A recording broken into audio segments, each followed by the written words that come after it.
Welcome back to The Hidden Truth. In the frozen heart of Soviet Russia lies one of the most chilling mysteries of the 20th century. A mystery so strange, so unsettling, that more than 60 years later, people are still asking the same question: what really happened on the Dyatlov Pass? This story begins in January 1959, when 9 young hikers from the Ural Polytechnical Institute set out on a winter expedition. Their leader was Igor Dyatlov, a skilled and determined outdoorsman.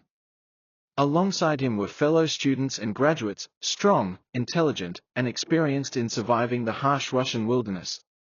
The group's goal was ambitious: to reach Mount Otorten, a remote peak in the Ural Mountains. They knew the risks. Temperatures would plunge far below freezing. Blizzards could strike at any moment. But none of them could have imagined the horror awaiting them. When the hikers failed to return on schedule, rescue teams were sent into the snow-covered wilderness.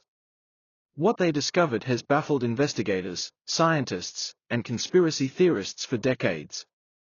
On February 26, searchers found the group's tent pitched on the slopes of a mountain locals called Kholat Syakhl, the Mountain of the Dead. But the scene was wrong. Terribly wrong. The tent was collapsed and slashed open from the inside, as though the hikers had cut their way out in panic. Their boots, coats, and supplies were left untouched. It looked as if the group had fled suddenly into the night, wearing little more than their underwear, into temperatures that would kill within hours. Tracks in the snow told a strange story. Barefoot prints, some in socks, others in thin shoes, led away from the tent into the forest. Following them, rescuers made a grim discovery. At the edge of the woods, beneath a cedar tree, 2 bodies lay side by side. They were dressed in nothing but underwear, their hands and feet blackened with burns, as if they had desperately tried to cling to a fire for warmth. A short distance away, 3 more bodies were found, including Igor Dyatlov himself. They appeared to have been crawling back toward the tent, as though trying to return, but never made it. It would take 2 more months before the remaining 4 were found, hidden in a ravine beneath several feet of snow. And their condition was far more disturbing. Some had broken ribs, 1 had a fractured skull, and 1 hiker was missing her tongue.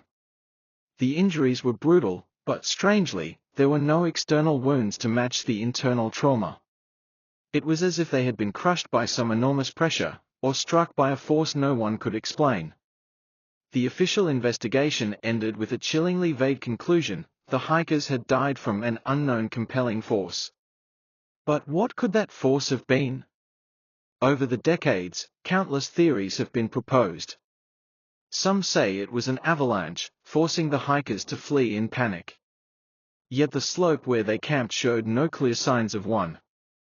Others suggest the mountain winds created infrasound, low-frequency vibrations that can cause fear, disorientation, even madness.